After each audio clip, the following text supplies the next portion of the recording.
one, fight.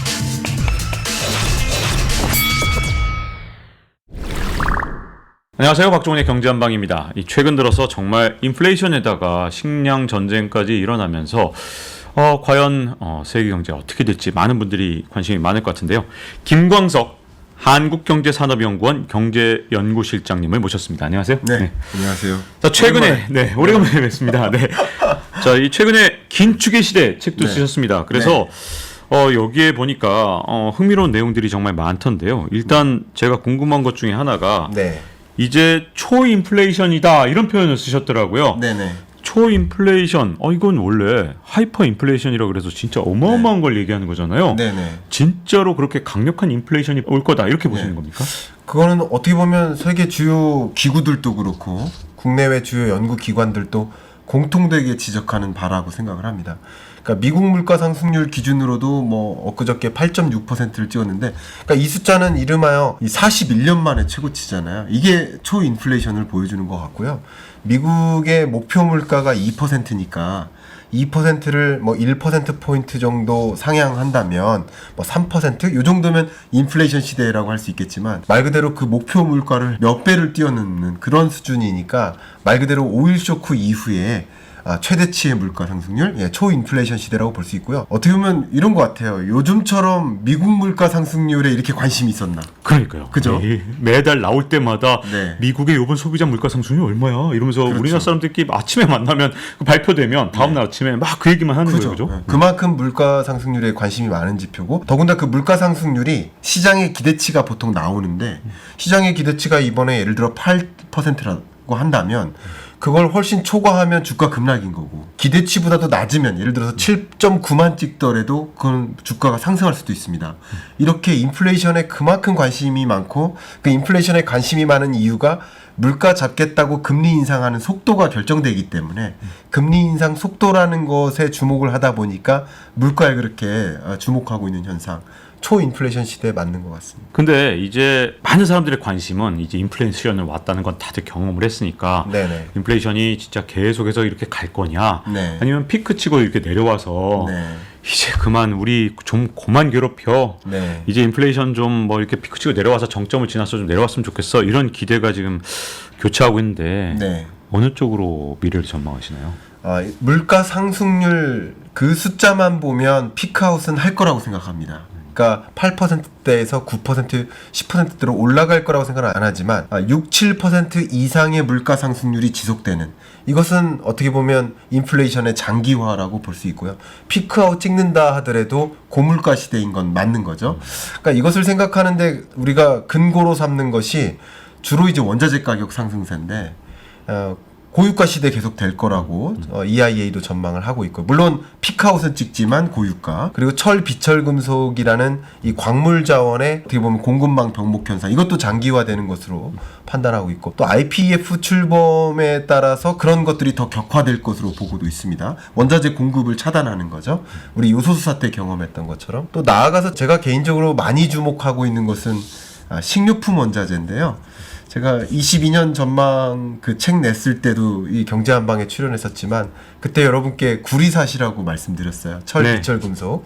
근데 지금 시점에서는 원자재 중에서도 식료품 원자재인데요, 말 그대로 곡물입니다. 이 곡물 가격의 상승세가 이미 역사상 고점을 찍었는데, 앞으로도 단기간 안에 이 값이 피크아웃으로 전환되기도 어려울 만큼 높은 곡물 가격이 23, 24년 계속 지속될 것이라고 보고 있기 때문에, 이른바 슈퍼 스파이크죠. 슈퍼 사이클이라고 보면 한 15, 20년 상승세인데, 한 3년에서 5년 정도의 상승세, 슈퍼 스파이크로 진단을 했습니다. 그런 면에서 여러분들이 이제 투자 의사결정이라는 관점에서도 이른바 인플레이션 시대니까 인플레이션에 투자하라라는 말에 적합하게 식료품 원자재에 좀 관심 갖는 것도 아주 도움이 되겠다 생각합니다. 근데 이제 파월 연준 의장이 지난해 한 가을까지만 해도 인플레이션 일시적이다, 걱정하지 마라, 계속 그랬잖아요.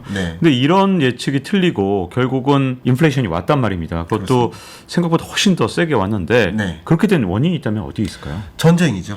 전쟁이라는 변수가 있었죠. 아마 우리 기자님하고도 그 세기는 지금인가? 그 방송에서도 우리 공영방송에서 제가 이 인플레이션, 이 물가 상승률이라는 그 개념 자체가 전년 동월 대비 가격 증감률을 반영한 거기 때문에 21년에 인플레이션이 나름 왔는데 거기보다 더 상승세가 높아질 수 없다. 이제 보통 수학적으로는 그렇다라고 이제 말씀을 드렸는데 러시아 전쟁을 예상하지 못했었던 거죠. 러시아 전쟁 이후에 소위 러시아를 비롯한 또 우크라이나도 마찬가지죠. 러시아가 워낙 원유 생산량도 높은 2위국인 거고 그 밖에도 이제 밀이라든가 비료도 역시 굉장히 많이 공급하는 최대 공급국 중에 하나입니다. 또 우크라이나도 마찬가지죠. 국기가 이렇게 돼 있잖아요. 하늘색 곡창지대. 그만큼 이제 해바라기 씨유 1위 공급국이고 또 밀, 옥수수, 대두 대략 한 6위, 7위 정도 국가인데 이런 수출국의 식량 공급이 부족하고 뭐 이런 것들이 결국 원자재 공급망 병목 현상이 21년부터 야기됐는데 22년까지 장기화되는 거고 격화된 거죠. 그러면서 원자재 가격이 전반적으로 뛰면서 그게 이제 세계 주요 인플레이션을 만드는 그런 현상이니까 이런 것들은 장기화될 수밖에 없는 구조다라고 볼 수 있고요. 소위 FAO 기준에서 지금 우크라이나 경작지가 한 30에서 35% 훼손됐거든요. 근데 그 영역의 전문가들한테도 물어보니까 이 경작지가 재개되는데도 전쟁이 오늘 종식돼도요. 녹화일 기준 오늘 종식돼도 곡물 공급량에는 2년 동안 영향을 미친다는 거죠. 그리고 뭐 그 경작지 훼손뿐만 아니라 말 그대로 파종을 못 하고 있기 때문에 이게 지금 공급량에도 영향을 미치지만 어떻게 보면 22년 하반기나 23년까지도 공급량에 계속 지장을 주기 때문에 더군다나 이런 시대 식량 전쟁의 시대라고 또 하잖아요. 소위 여러분 잘 아시겠지만 인도네시아에서 파뮤 수출 차단한 적 있죠.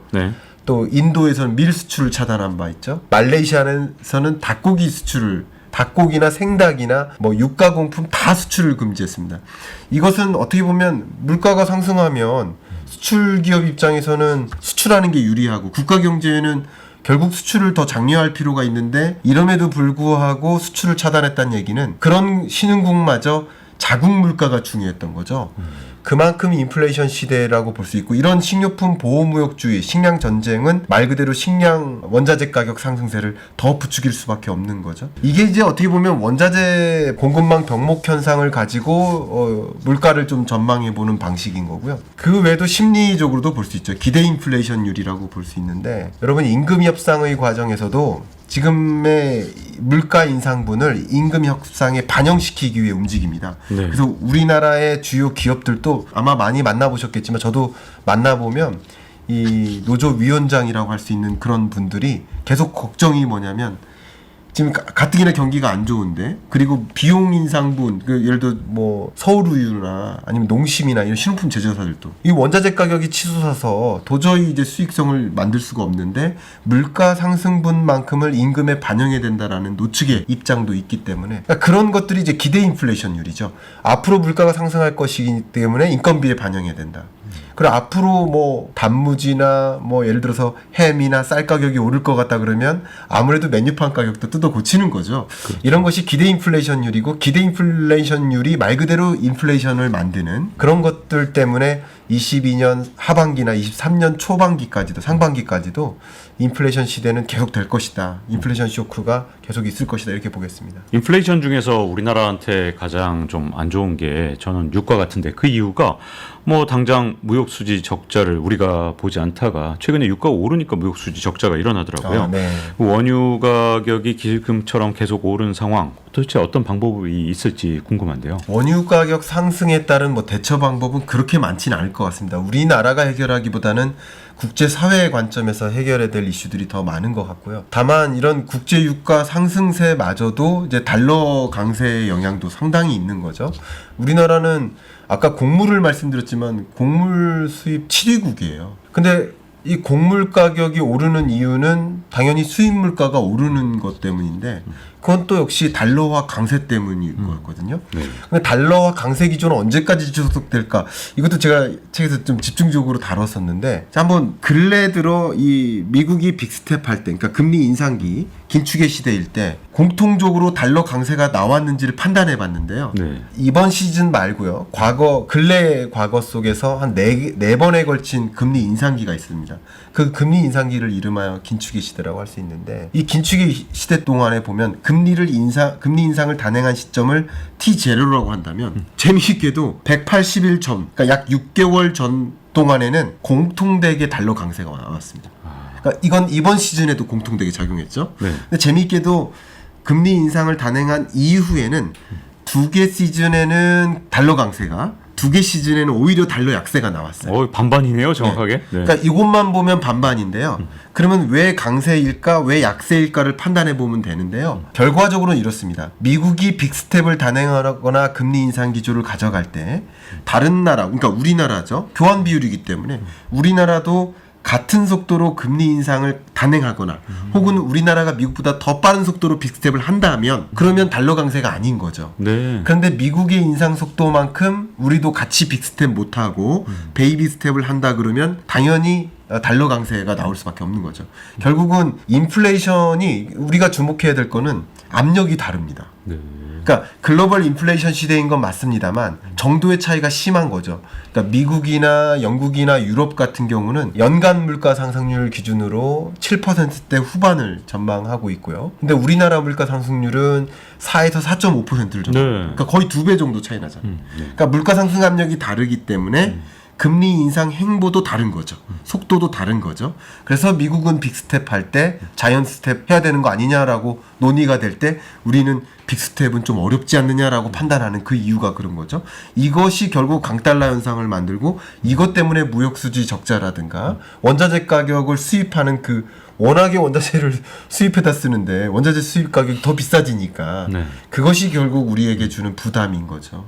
특히 우리 기업들은요. 굉장한 부담입니다. 네. 물론 우리 소비자들도 가게도 부담이지만 기업들도 같이 부담이기 때문에 이것이 결국은 22년 하반기를 지나서 23년으로 보면 상당한 경기 침체 국면으로 다시 접어드는 게 아닐까 하는 것을 이제 예견하고 있는 것이죠. 이 말씀을 들어보니까 걱정되는 게 우리나라는 그러면 인플레이션에 취약한 나라일 수 있겠다라는 생각이 드는데 어떻게 보시나요? 네, 인플레이션에 취약한 나라죠. 특히나 우리나라 같은 경우는 워낙 원자재에 대한 의존도가 높기 때문에 그럼 원자재 가격이 상승하면 곧바로 우리나라 인플레이션으로 연결되는 거예요. 근데 지금 앞에 잠깐 말씀드렸던 것처럼 인플레이션이 발생하니까 인플레이션을 잡겠다고 통화정책도 가동하지만 각국은 나름의 그런 행정정책으로 수출을 차단하는 정책을 펼치는 거잖아요. 원자재 수출을 차단하라. 네. 우리의 원자재가 부족하고 우리 원자재 가격이 치솟으면 우리 원자재 수출을 차단하는 정책을 세울 수 있는데 우리는 그것마저도 없잖아요. 수단 자체가 없잖아요. 그러니까 네. 당연히 인플레이션에 더 취약한 경제라고 볼 수 있을 것 같습니다. 근데 지금 인플레이션 쇼크라고 말씀드리는 이유는 인플레이션 현상은 계속 장기화될 거라고 판단하는 게 좋겠는데 그거보다 더 중요한 것은 미국의 인플레이션 CPI라든가 PCE가 발표되기 직전에 시장이 생각하는 예상치가 있어요. 네. 그럼 그 시장 예상치보다도 더 높을 때 지금까지는 계속 그랬거든요. 네. 작년부터 네. 예상치보다도 높고 예상치보다 또 높고 실적치를 반영했을 때 또 예상치보다도 높아요. 얼마 전 IMF의 경제전망 보고서 4월 보고서에서도 미국 물가 상승률을 7.7%로 전망하고 있는데 7월달 수정 전망 보고서가 나올 때는 이거마저 또 상향 조정될 수 있다는 거죠. 이렇게 예상치보다도 높은 물가 통계가 발표될 때마다 주가에 급격히 반영되는 현상. 네. 이런 것들이 계속 반복된다는 거죠. 예상치가 8이었는데 7.9만 찍어도 오히려 주가는 상승세가 나올 수도 있어요. 네. 기대만큼이나 빅스텝, 자이언트 스텝 안 할 수도 있겠구나 하는 그런 기대감을 또 부추기기 때문에 투자자들의 돈의 이동을 또 만들 수 있는 것이죠. 좀 이제 걱정이 되는 게 어쨌든 우리나라가 인플레이션에 취약한 국가라면 어떻게 해야 그나마 그래도 좀 그 어떤 인플레이션의 악영향을 좀 줄일 수 있는지가 궁금해지는데요. 지금 주로 이제 곡물 가격을 주로 중심으로 말씀드렸기 때문에 곡물을 좀 사례로 들어드리면 저도 이제 지속적으로 이제 정부하고 이제 소통하면서 그런 의견을 계속 드리고는 있습니다만 우리나라가 여러 곡물 식료품 원자재 중에서 유일하게 한 가지 쌀만 이 FAO죠. 국제 식량 기구의 적정 비축량이라는 그 비축률을 상회하고요. 네. 나머지 이런 사료에 해당되는 사료를 만드는 데 필요한 이런 곡물은 비축량을 훨씬 밑돕니다. 근데 가뜩이나 이런 인플레이션 시대에는 서로 자국 곡물이 부족하니까 자국 곡물을 수출 안 하기 정쟁이 있는 거예요. 식량 정쟁인 거예요. 그럴 때는 이럴 때 비축량을 더 확보하기가 어려울 수 있는데 그렇기 때문에 지금 이제 비상대책회의라든가 이런 걸 할 때 적정 비축량이라는 그 제도를 우리 내규적으로 도입해서 적정 비축량에 맞게 그래야 식료품 보호무역 조치가 단행될 때 수출 차단할 때 덜 흔들 수 있다 이런 말씀 드리고요. 자, 또 강조하고 싶은 게 비철금속 광물인데요. 우리나라가 또 IPEF 출범에 따라서 이제 참여국이 됐는데 근데 IPEF 참여에 따른 부작용과 긍정적인 기대 요인도 같이 있습니다. 근데 물론 정부는 기대 요인이 더 많다고 판단했기 때문에 참여했을 거라고 보는 거죠. 근데 지금 선에서 우리가 주목해야 될 것은 워낙에 우리가 중국에 대한 원자재 수입 의존도가 높기 때문에 가장 대표적인 게 우리 요소수 사태 경험했잖아요. 네. 97.7%를 요소를 중국에 의존하고 있잖아요. 근데 마그네슘은 100%거든요. 네. 근데 마그네슘 없으면 이런 장비도 못 만듭니다. 스마트폰도 못 만들고요. 근데 100% 중국에 의존하고 있는데 역시 중국에 대한 의존도를 낮춘다는 얘기는 중국에서 이제 수입하지 말자가 아니라 다른 나라에 대한 의존도를 더 높여나가는 거죠.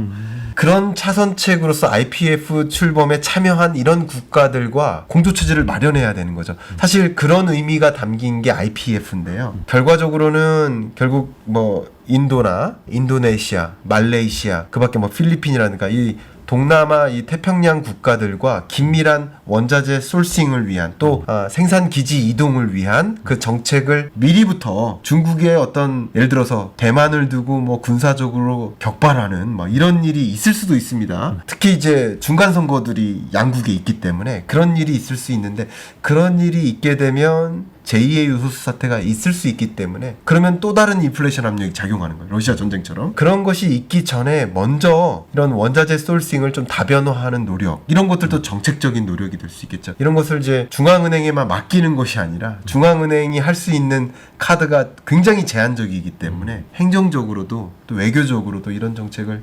적극적으로 대응해야 되지 않을까 생각하고요. 그런 관점에서 우리 민간 기업들이 원자재를 수입에만 의존했던 그런 식료품 제조사나 뭐 혹은 여러 제조사들 입장에서 아예 요구되는 원자재를 직접 개발하는 이제 저는 광물자원 개발 사업이라고 하는데 이런 사업에 뛰어들 수 있도록 유도하고 오히려 그런 기업들에게 정책적인 지원 같은 거 이런 것들을 마중물 역할을 한다면 오히려 기회를 또 발굴할 수도 있지 않을까.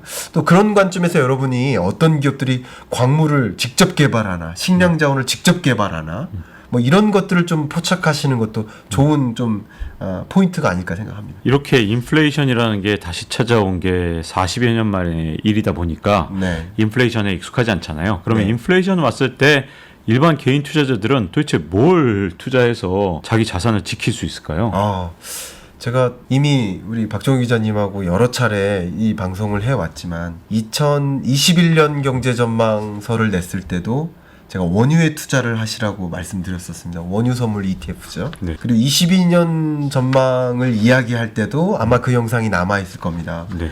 그때도 제가 구리를 사셔라 이런 말씀 드렸는데 구리를 비롯한 비철금속에 투자를 하셨으면 좋겠다. 알루미늄이라든가 니켈. 네. 그렇게 말씀드렸던 것처럼 지금 말 그대로 인플레이션 시대이기 때문에 정말 이 지표를 보시면 굉장히 자명한데요. S&P가 가장 대표적인 지수지만 주가는 이렇게 우하향하는데 인플레이션을 일으키는 그런 원자재 가격은 이렇게 치솟았거든요. 네. 그렇게 투자하는 방식이 가장 적절하다고 볼 수 있겠는데 단적으로 인플레이션 시대에는 인플레이션에 투자를 하라.